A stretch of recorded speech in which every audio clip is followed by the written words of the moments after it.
గత జీవితంలో తాగుబోతుని, తిరుగుబోతుని, జోటగాని దేవుని చెంతకు చేరాను, దేవుని అడిగాను, పశ్చాత్తాపం అడిగాను, దేవుడు నన్ను మార్చారు. నేను అలాంటి వాడిను అంటున్నారని తెలుసు. నా గత జీవితం ఏ పాటితో ఈ దుర్మార్గతనంలో బ్రతికేవాడినో, ఎంత నీచంగా ఉండేవాడినో, 24 గంటలు ముందు తాగుతూనే ఉండేవాడిని. ఒక చేతిలో బాటిల్ ఉండేది, ఒక జేబులో బాటిల్ ఉండేది, ఒక జేబులో కత్తి ఉండేది. అలా కట్టుకుని తిరిగేవాడిని. తాగటము, గొడవలు, పేకాటలు, కోడి పందాలు ఇవన్నీ నా జీవితంలో జరుగుతున్నది. అయితే నాకు మా తిడతాం కానీ, వాళ్ళు తిడతాం కానీ, వీళ్ళు తిడతాం కానీ, చాలా మంది అవమానపరుస్తుంటే నాకు ఆలోచన వచ్చి అందరూ మారితే తప్పేముంది అని 40 రోజులు నేను దేవుణ్ణి స్తుతిస్తూ ఆరాధిస్తూ ఉండగా ఆయన నాకు మారు మనసు ఎలా నేను ఎలా ప్రార్థిస్తున్నానంటే అందరూ గుడికి వెళ్తున్నారు, వస్తున్నారు, నేను అలాగే గుడికి వెళ్తున్నాను, వస్తున్నాను. 5 సంవత్సరాల తర్వాత నేను ప్రభువా ఈసారి నేను మానిపోతే ఆత్మహత్య చేసుకుంటాను, వ్యసనానికి దూరంగా ఉండాలి, నిన్ను స్తుతించాలన్న ఒక ధ్యేయంతో, విశ్వాసంతో, పశ్చాత్తాపంతో సమయము ఏ సమయం ఆ సమయం ఈ సమయంలో తెల్లాసం అవ్వచ్చు, మధ్యరేతులు అవ్వచ్చు, మధ్యాహ్నం అవ్వచ్చు, ఉదయం అవ్వచ్చు, రాత్రి అవ్వచ్చు, ప్రతి దినము పశ్చాత్తాపంతో ఆయన స్తుతించాను, ఆరాధించాను. ఆ విధముగా దేవుడి చెత్తకెళ్తే నాకు మారు మనసును దయచేశాడు. ఆ విధంగా తెలుస్తున్న నన్ను ఈ రోజు ఆయన సువార్తను ప్రకటించే విధముగా నన్ను దిద్దాడంటే, ఆయన పట్టుకుని ఆయన వెంబడిస్తే ఆయన దీవిస్తాడు. పితరుల పారంపర్యాచారము మనము దేవుని నిమిత్తము పితరులు ఎలా చేస్తున్నారో గుడికి వెళ్తున్నాము, వస్తున్నాము, మళ్ళా మూర్తలు అంటారు, అవంటారు, ఇవంటారు, అది దేవునికి ఇష్టము కాదు. శరీర ఆశలు మనకి ఇష్టము. దేవుని దగ్గరికి ఎందుకు వెళ్తామంటే శరీరం కోసం వెళ్తాము, మన భాగ్యేచ్ఛల కోసం వెళ్తాము. నా సువార్త, నా వాక్యం చెప్పేటప్పుడు జాగ్రత్తగా వినండి. నా సొంత మాటలు చెప్పను, తిట్టినట్టు ఉండొచ్చు, కొట్టినట్టు ఉండొచ్చు, కానీ ఇది బైబిల్లో ఉందా అని అనుమానం వస్తుంది. కానీ బైబిల్లో ఉన్నదే నేను చెప్తున్నాను.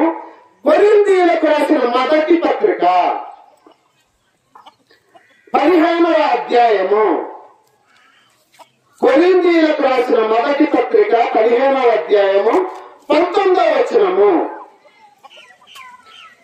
ఈ జీవిత కాలం మట్టుకే మనము క్రీస్తునందు నిరీక్షించిన వారమైన ఎడల మనుషులందరికంటే దౌర్భాగ్యులమై ఉందుము.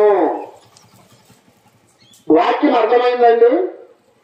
ఈ జీవిత కాలం మట్టుకే క్రీస్తును ప్రార్థిస్తే, కొనియాడితే, ఆరాధన చేస్తే, స్తుతిస్తే మనుషులందరికంటే ధన్యులు అవ్వాలా, దౌర్భాగ్యం అని చెప్తున్నారా? ఏంటి మరి ఇది? ఆయన స్తుతిస్తున్నాము, ఆరాధిస్తున్నాము, ప్రార్థిస్తున్నాము, కొనియాడుతున్నాము, మరి ఇక్కడేంటి? దౌర్భాగ్యులమైంది అని చెప్తున్నాడు. వాక్యము చాలా జాగ్రత్తగా అర్థం చేసుకుంటే అర్థమవుద్ది. దీనికి ముందు వచనాల్లో గాని తర్వాత వచనాల్లో గాని అర్థము లేదు. ఈ వచనంలోనే అర్థం ఉంది. జాగ్రత్తగా వినండి. ఈ జీవిత కాలం మట్టుకే క్రీస్తునందు నిరీక్షించిన వారమైన మనుషులందరికంటే దౌర్భాగ్యులమైందని దేవుడు మనకి తేటగా చెప్తున్నాడు. ఈ జీవిత కాలం మట్టుకంటే యేసుక్రీస్తు ఈ లోకానికి రావాల్సిన అవసరము ఎందుకుంది? ఎందుకు రావాల్సి వచ్చింది? ఎవరిని రక్షించడానికి రావాల్సి వచ్చింది? ఈ శరీరాన్న, ఆత్మను రక్షించడానికి వచ్చాడా? ఈ శరీరాన్ని రక్షించడానికి వచ్చాడా అన్నది మనము గమనించాలి. నేను చెప్పేది 3 పాయింట్లు చెప్తా. ఆత్మను రక్షింపజేయాలి, పరిశుద్ధాత్మను హేళన చేస్తున్నారు, కానుకలను దోచుకుంటున్నారు. ఈ 3 విషయాలు చెప్తాను. నేను బైబిల్లో చెప్తాను, వేరేగా చెప్పను. మరి ఈ శరీరము ఏమి కోరుకుంటది? ఈ జీవితం ఏమి కోరుకుంటది? ఈ లోకాశల్ని కోరుకుంటది, భోగ భాగ్యాలను కోరుకుంటది, ఆస్తుల్ని అంతస్తుల్ని కోరుకుంటది, సుఖ పిల్లల భవిష్యత్తును కోరుకుంటది. అంటే భవిష్యత్తు వద్దని కాదు, బిల్డింగ్ వద్దని కాదు, ఆస్తులు అంతస్తులు వద్దని కాదు. యేసు ప్రభు ఏం చెప్తున్నాడంటే, ముందు నా నీతిని, నా రాజ్యమును వెతుకుడి, అప్పుడు నేను నా నీతిని, నా రాజ్యమును మీకు ఇచ్చినప్పుడు మీకే అవసరతలు ఉన్నాయో అవన్నీ మీకు ఇస్తానని చెప్తున్నాడు దేవుడు. కానీ మనం ఏం చేస్తున్నాము? ఈ నీతిని రాజ్యాన్ని వదిలేస్తున్నాం. మొదటి స్థానాన్ని వదిలేసి రెండోది మనం అడుగుతున్నాము. మరి నీతిని రాజ్యాన్ని సంపాదించుకోకపోతే దేవుడు మన మాట వింటారా? ఆయన చెప్పిన విధంగా మనం నడుచుకోకపోతే దేవుడు మన మాట వింటారా? కానీ మనం ఏం చేస్తున్నామంటే శరీరాశల కోసమే.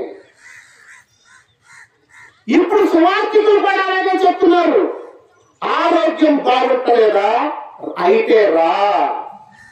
పూరి గుడిసెలో ఉన్నారా? బిల్డింగ్ కావాలా? అయితే నా సన్నిధికి రా. ఆర్థిక ఇబ్బందులా? కుదరని రోగాలా? కోర్టులో ఆస్తులు తగాదలా? ఇవన్నీ తీరాలంటే నా సన్నిధికి రా. దేవుడు లోకానికి వచ్చింది నీ ఆస్తులను, నీ తగులు తీర్చడానికి వచ్చాడా? అవి తీర్చడానికి దేవుడు మనకు తెలివి, జ్ఞానమును, యోచన ఇచ్చాడు కనుక అవి మనము తీర్చుకోవడానికి అవకాశం ఉంది. మరి ఆత్మ ఏమనుకుంటారంటే చనిపోయిన తర్వాత కదా చూసేది, బ్రతుకున్నగా ఎవరు చూడొచ్చాడు?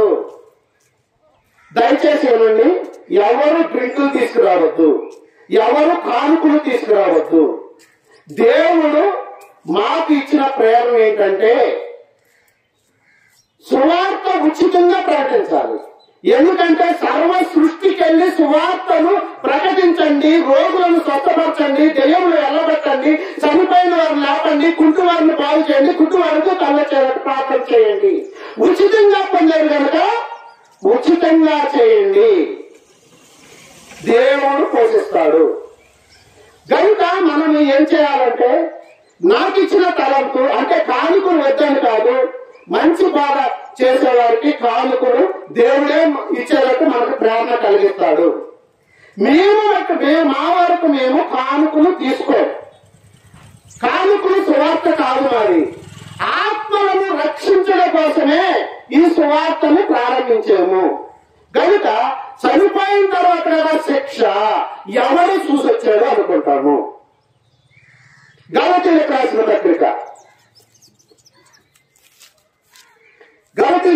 పత్రిక 6వ అధ్యాయము 8వ వచనం చదువు.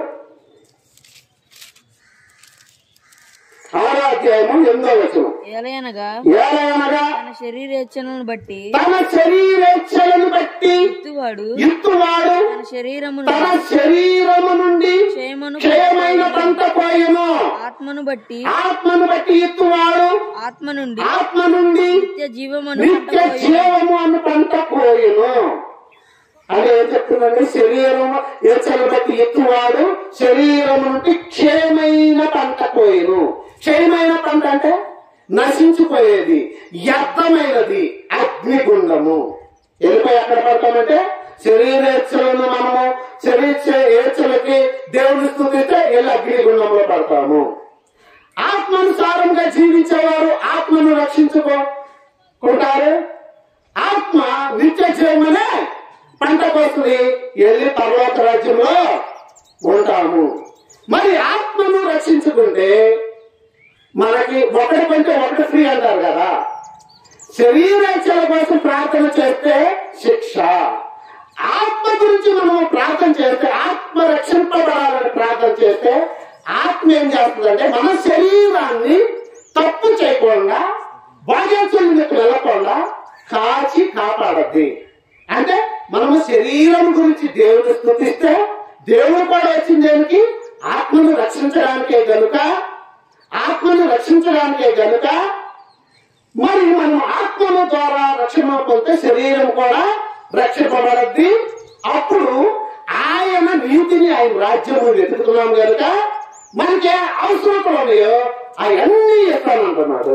కానీ మనం వ్యర్థముగా ఆరాధిస్తున్నాము, పెదవులతో ఆరాధిస్తున్నాము, హృదయం ఆయనకి దూరంగా ఉంటుందంట. అందుకే అంటున్నాడు. ఇప్పుడు అర్థమైందండి, ఈ జీవిత కాలం మట్టికే దేవుని స్తుతిస్తే దౌర్భాగ్యులమై ఉంది అన్నది అర్థమైందా? ఆలోచనలోనే ఉందండి, అర్థం ఆలోచనలోనే ఉందా? ఈ మాటలు మీకు వినపడవు, ఎక్కడ ఏ సువార్తలు వినపడవు. సమృద్ధైన సువార్త వినిపిస్తాయి. ఎలాగంటే దేవుడు నిన్ను దీవిస్తున్నాడు, వ్యాపారం చేస్తున్నావా? ఈ రోజు నువ్వు 10 లక్షలు పెట్టి వ్యాపారం చేస్తే దేవుడు నేను అధికంగా దీవించి 10 కోట్లు పెట్టి వ్యాపారం చేసే విధానాన్ని నాకు దేవుడు చూపించాడు, కళ్ళలో చూపించాడు అని మాయ మాటలు చెప్పి భవిష్యత్ కాలము దేవుడు ఎవ్వరికి తెలియచేయడు. ఆ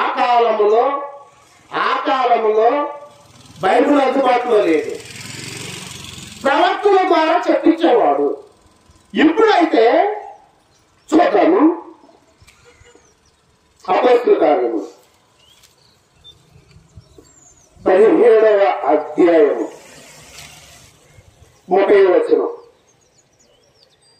ఆ అజ్ఞాన కాలమును దేవుడు చూచి చూడనట్టుగా ఉండెను.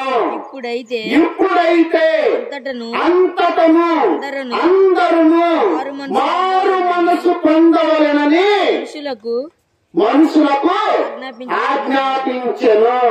ఏమని చెప్తున్నారమ్మ దేవుడు? అది అజ్ఞాన కాలము, అది తెలియని కాలము గనుక ప్రవక్తలను ఇంకో ప్రవక్తలను అలా నడుపుకుంటూ వచ్చి ఈయన వల్ల కావట్లా, ధర్మశాస్త్రం వల్ల కూడా కావట్లేదని కుమారుడిని పంపించాడు. దేవుడే కుమారుడిగా వచ్చాడు. ఆయన రక్తం ద్వారా మన పాపములను కడిగాడు.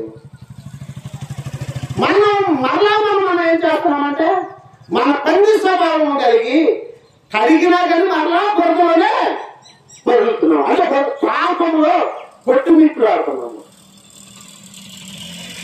మన కుమారుడికి బాగోపోతే కిడ్నీ ఇవ్వమంటే ఎవరు కిడ్నీ ఇవ్వలేదు, కన్ను పైన ఒక కన్ను ఇవ్వలేదు.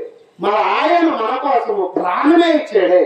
మా ఒక డబ్బుతో పోయే ప్రాణమాతోని హింసించి హీనముగా దరిద్రులు చేసి తూట్లుగా శరీరాన్ని సాగుతో దున్నేసినట్లు దున్నేశాడు.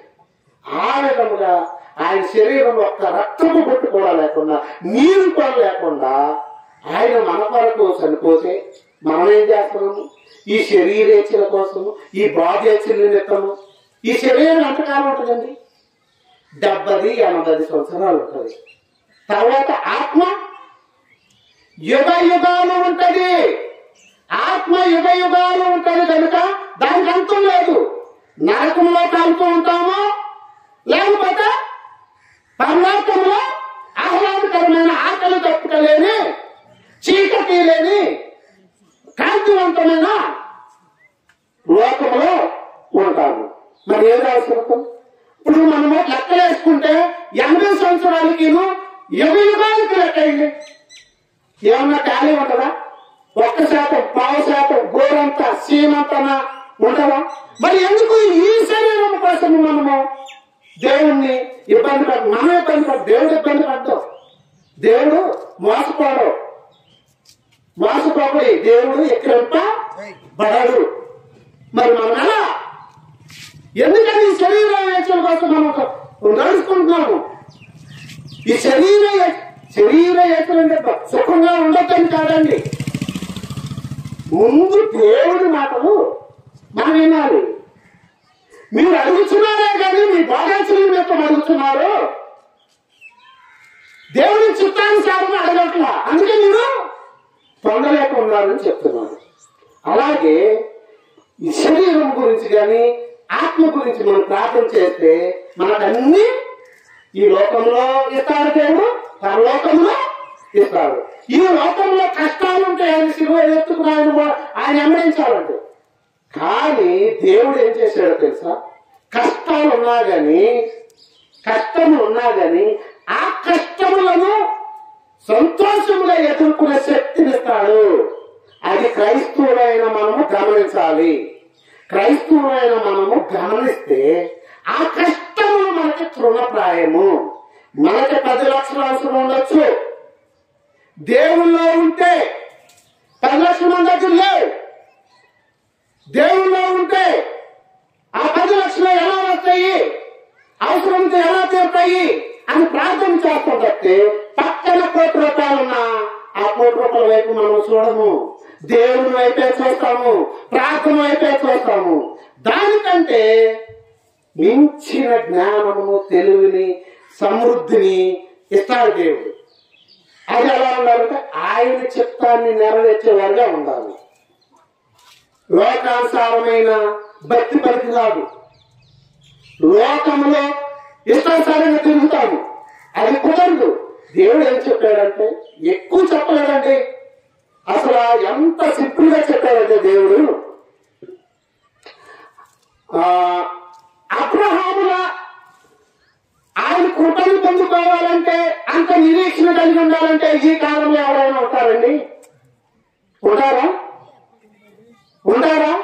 అరణ్యంలో నచ్చాడు, రాజుల దగ్గర హింస పొందాడు, యుద్ధాలు చేశాడు, ఎన్నెన్నో అవమానాలు పొందాడు, ఆస్తి పొందాడు.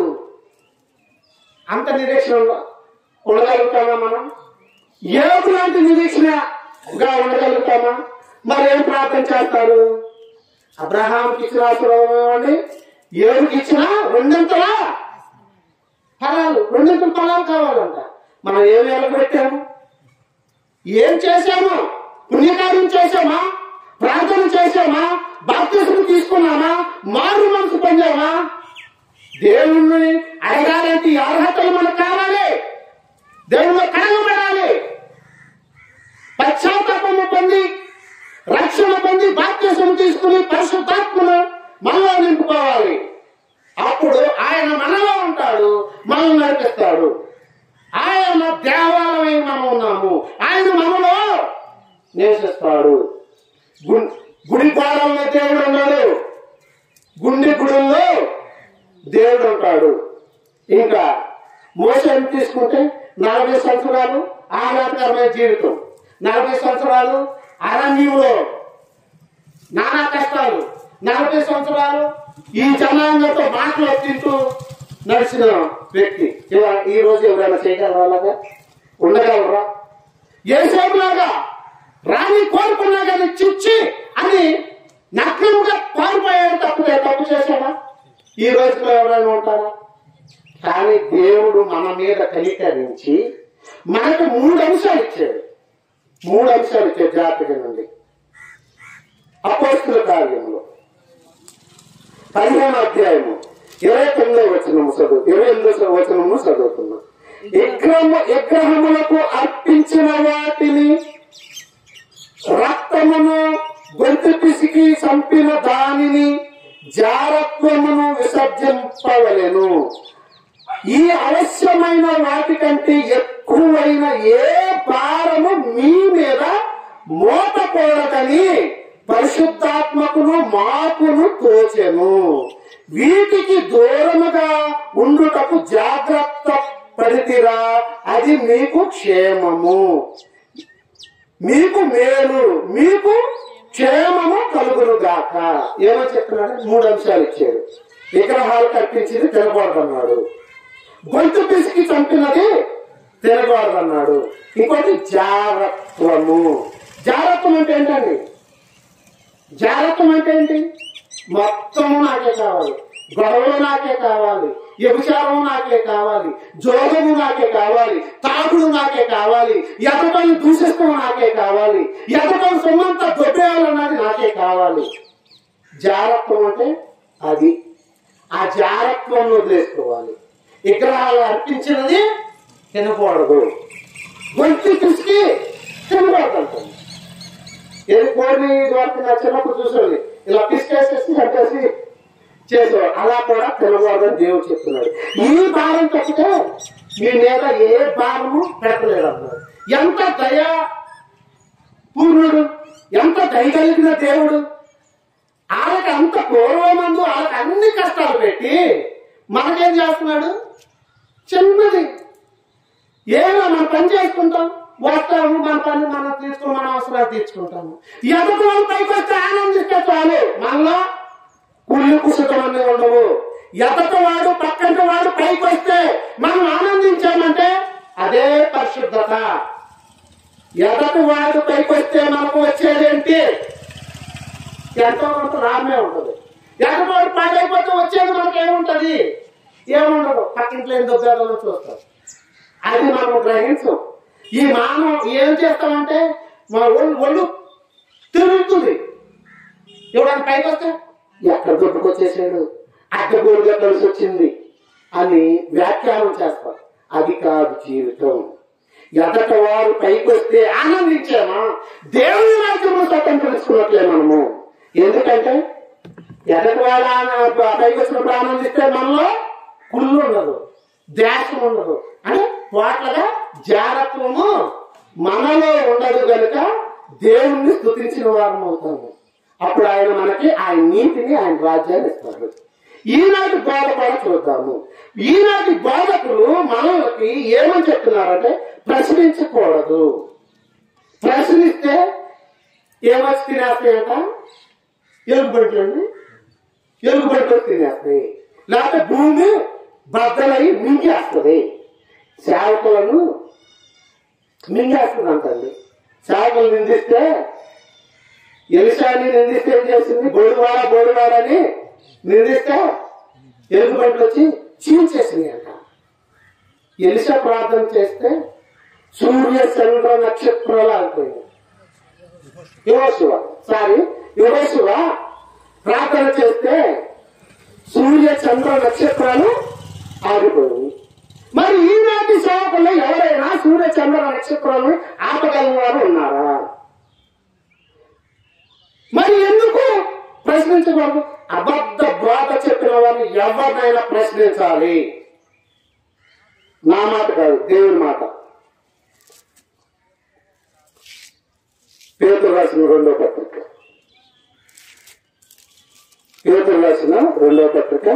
పేతురుకు రాసిన రెండవ పత్రిక 2వ అధ్యాయం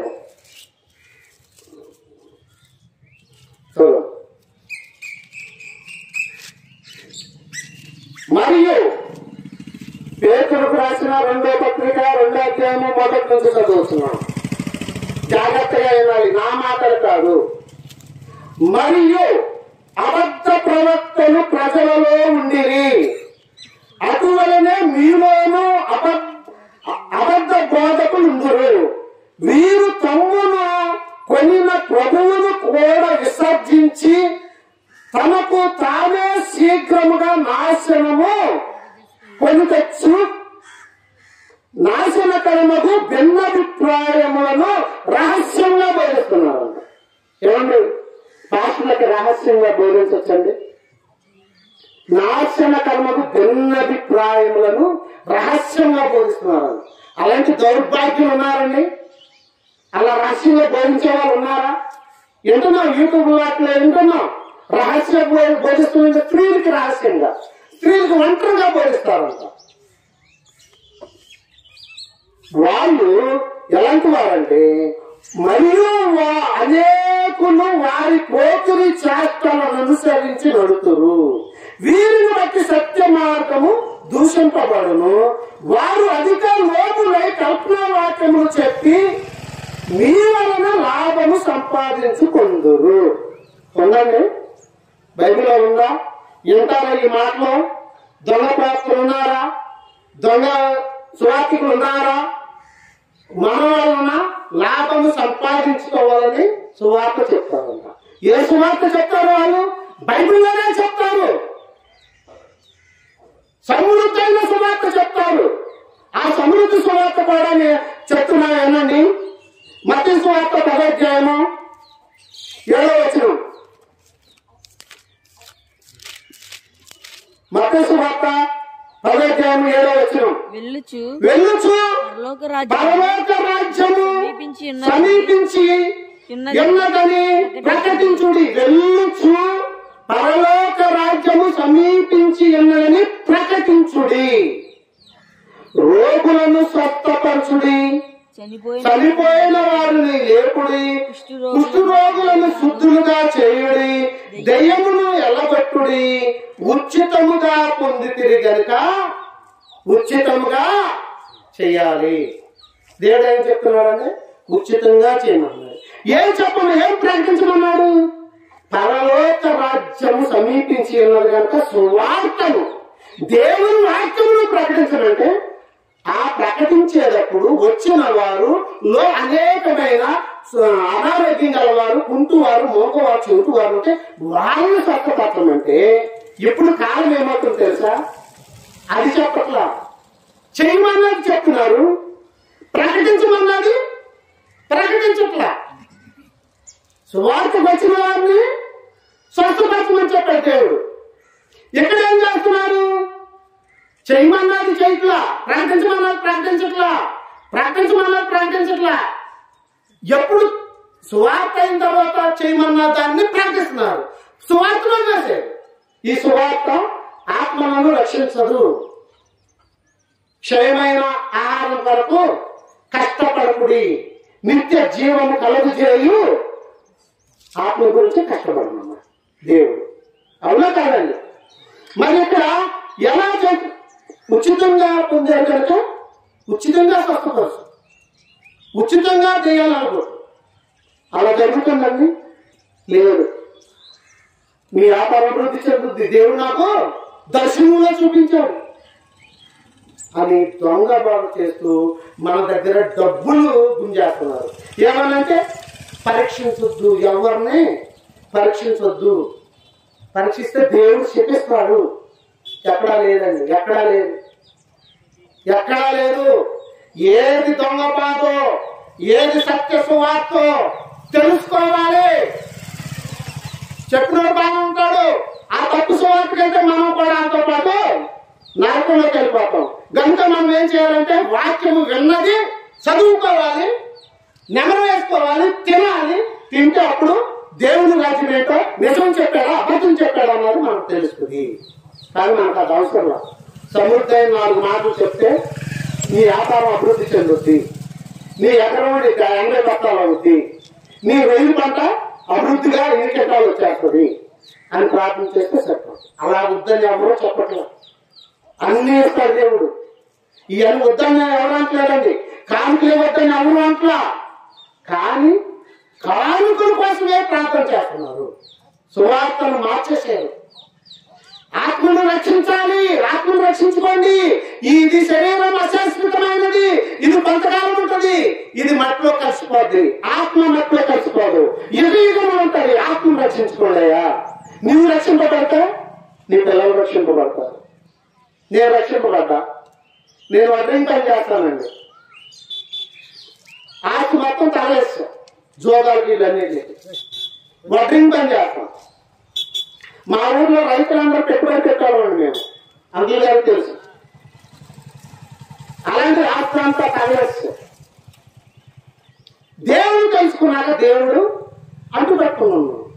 నేను వడ్రింగ్ పని చేస్తూ 40 లక్షల రూపాయలు ఖర్చు అయిన చదువు నాకు కుమారుతో చేపిస్తున్నా. లండన్ లో చదువుతున్నాడండి, లండన్ లో చదువుకున్నాడు నా కుమారుడు. ఆ ఖర్చు 40 లక్షలు, నా దగ్గర ఏమీ లేదు. ఎలా సాధ్యం? దేవుని అంటు కట్టుకుని ఉన్నాము, కానీ దేవుని అడుగుతున్నాం. ఇంకా బోనస్ ఏంటో తెలుసా? ఇందాకేమన్నానంటే ఆత్మను రక్షించుకుంటే శరీరం కూడా రక్షింపబడుతున్నా కదా. నేను రక్షింపబడ్డాను కదా, నేను బైబిల్ చదువుతూ నా కుమారుని పిలిచి నేను పాయింట్లు రోజు చెప్తా ఉండేవాడిని. వాడు కూడా వెళ్ళి దేవుని సువార్తను, ఈదు సువార్తను ప్రకటిస్తున్నాడు. 8 సంవత్సరాలు వచ్చాడు, ఒక 20 రోజులు ఈ కాలేజీని తిరిగి సువార్త చేశాడు, మరలా వెళ్ళిపోయాడు. మరలా అక్కడ యూట్యూబ్ ఛానల్లో సువార్త చేస్తూనే ఉంటాడు, చదువుకుంటూ ఉద్యోగం చేస్తూ సువార్త చేస్తూ ఉంటాడు. ఎందుకు వచ్చింది ఇదంతా? నేను రక్షింపబడ్డా, యజమాని రక్షింపబడితే కుమారులు రక్షింపబడితే కుటుంబమే రక్షింపబడదు. అప్పుడు నిత్యుల్లాగా ఒకరికొకరము ఇతరులు నిత్యుల్లాగా ఉండి పరలోక రాజ్యం మనము చేరుకోవడం. కేవలం దేవుని కృపే. నాకు ఆస్తులు లేవు, అంతస్తులు లేవు, కానీ 40 లక్షల రూపాయల ఛాలెంజింగ్ దేవుని ప్రార్థిస్తే దేవుడిని పంపించారు. దేవుని కృప. ఆయన ఏమిస్తాడు? ఆయన రాజ్యాన్ని ఎత్తితే, ముందు ఆయన రాజ్యాన్ని ఎత్తే అన్నీ ఇస్తానంటున్నాడు. ఇంకొక ఆయన చెప్పి ముగిస్తానండి. దశమ భాగం. దశమ భాగం మనం ఇవాళ ఇద్దండి. మాట మూడు పద్దు. దశమ భాగం అయిపోతే దేవుడు నీ సంపాదించినంత సిల్లు సంచులు వేసేస్తాడు. దశమ భాగం అయిపోతే నువ్వు సర్వనాశనం అయిపోతే మీకు రోగాలు వచ్చేస్తాయి. చెప్పలు ఉన్నారండి. ఒక సేవకుడు అయితే అంటున్నాడు, పాత నిబంధనలో తినకూడదు పండు, కొత్త నిబంధనలో తినకూడదు దశమ భాగం అంట. కొత్త నిబంధనలో తినకూడదు దశమ భాగం అంట. అది తిన్నారా? అది తిని ఏం చేస్తున్నారంటే బంగారం కొనుక్కుంటున్నారు, వస్త్రాలు కొనుక్కుంటున్నారు అని. అదంట సింపుల్ కొట్టేస్తాయంట, తుప్పెట్టేస్తాయంట. అదేం నిమిత్తం చెప్పాడండి దేవుడు? నీ కోట పనివారి డబ్బులో బిగబడితే ఏ పండుగ చేస్తే దేవుడు చూస్తూ ఉండడు. నీ బంగారు తుప్పట్టుకి నీ డబ్బులు చిమ్ముడు పడతాయి నీ వస్త్రంలో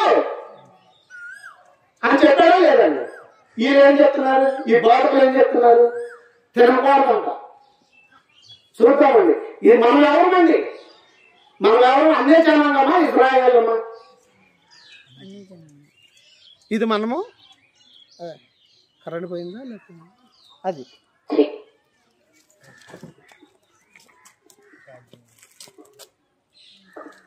మనం ఎవరండి? అన్య జనాంగమా, ఇజ్రాయేల్ జనాంగమా? క్రైస్తవులు నేర్చుకోవాల్సిన మొట్టమొదట ఇదండి. క్రైస్తవులు నేర్చుకోవాల్సిన క్రైస్తవ్యం అంటే ఏంటంటే మనం ఎవరిని? అన్య జనాంగమా, ఇజ్రాయేలమా? మనం అన్య జనాంగము. అన్య జనాంగమైన యేసు క్రీస్తు రక్తంలో మనం ఎందరైతే కడగబడతారో వారందరూ దేవుని కుమారులు అగుతురు. అంతేగాని ఇజ్రాయేల్ కలిగలేదు. ఇజ్రాయేల్ ప్రత్యేకంగా ఏర్పరచుకున్నాడు దేవుడు. ఆ ఇజ్రాయేల్ జనాంగానికి 12 గోత్రాలు ఉంటాయి కదండి. 12 గోత్రాలు లేవి గోత్రము దేవుని సేవ చేయాలి. ఏ రాజుకి కూడా మిగతా వాళ్ళని పనిచేసే దేవుడు ఈయనకేం చేశాడంటే, మీరు ఆ సువార్త చేయండి, మీరు ఆస్తులు సంపాదించుకోవద్దు, మిగతా గోత్రాల వాళ్ళందరూ వాళ్ళు ప్రతి దాంట్లో 10వ వంతు దశమ భాగం మీకు ఇస్తారు. మీరు తిని దాంట్లో దశమ భాగము యాజకుడికి ఇవ్వాలి. యాజకుడు తిని మిగతాది దేవుని సన్నిధిలో ఉంచుతాడు. ఉంచి 3 సంవత్సరాలకు 3 విధాలుగా పేదలకు, అనాథులకు, భర్త లేని వారికి అని పంచిపెట్టాడు.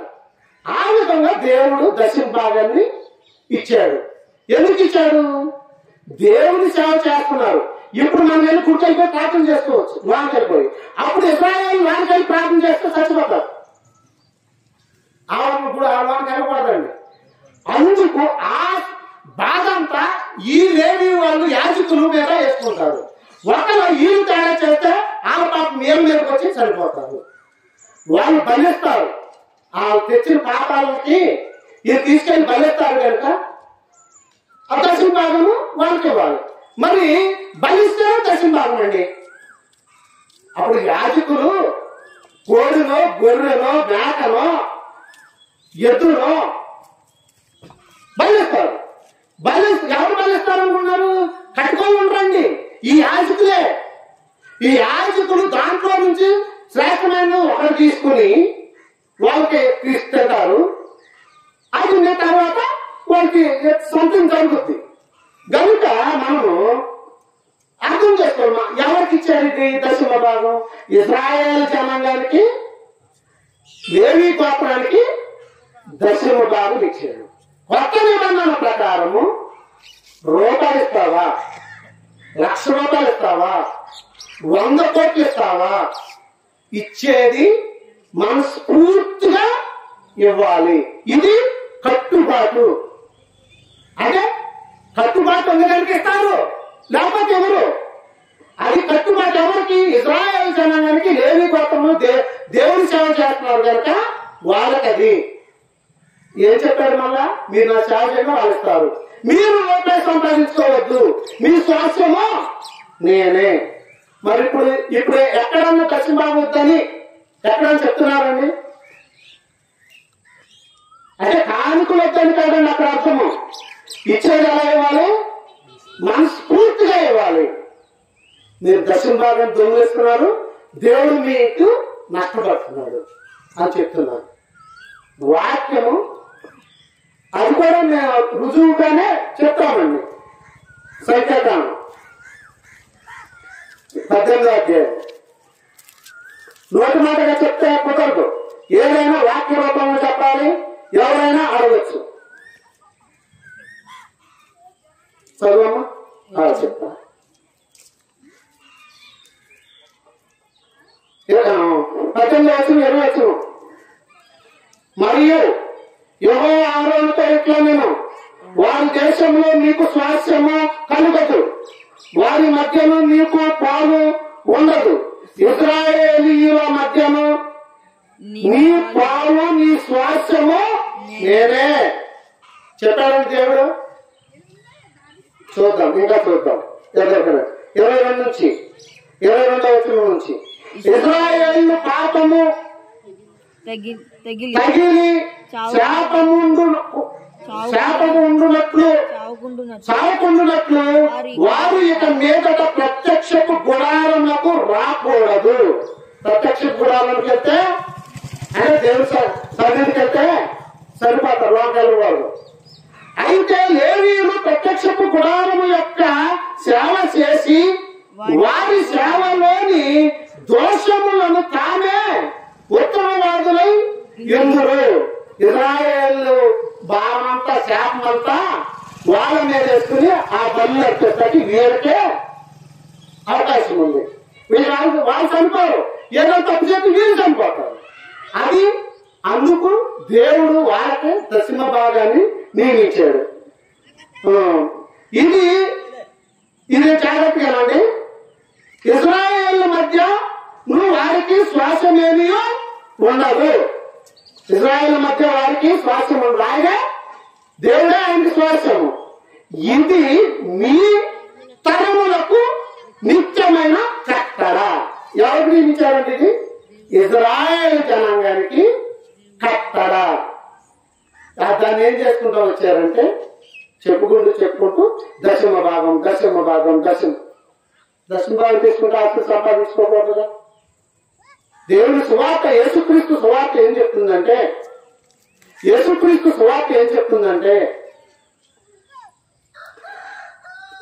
దశమ భాగము నేను ఇజ్రాయేల్ సంపాదించారా, ఇజ్రాయేల్కి ఇవ్వాలరా, అది లేవి గోత్రానికి ఇవ్వాలరా, ఇజ్రాయేల్ అందరూ తీసుకొచ్చి లేవి గోత్రానికి ఇవ్వాలరా.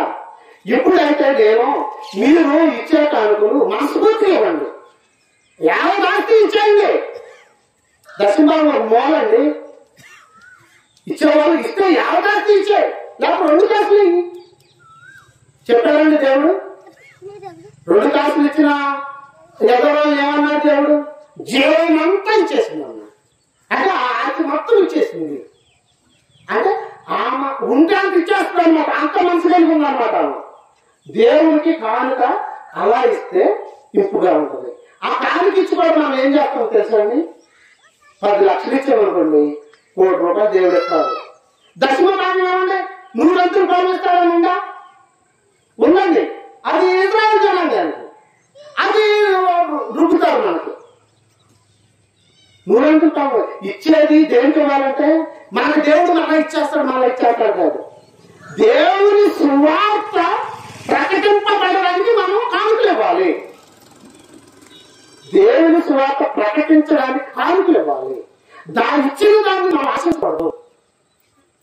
ఇచ్చిన దానికోసం ఆశిస్తే లంచం ఇచ్చినట్లు అవుతుంది.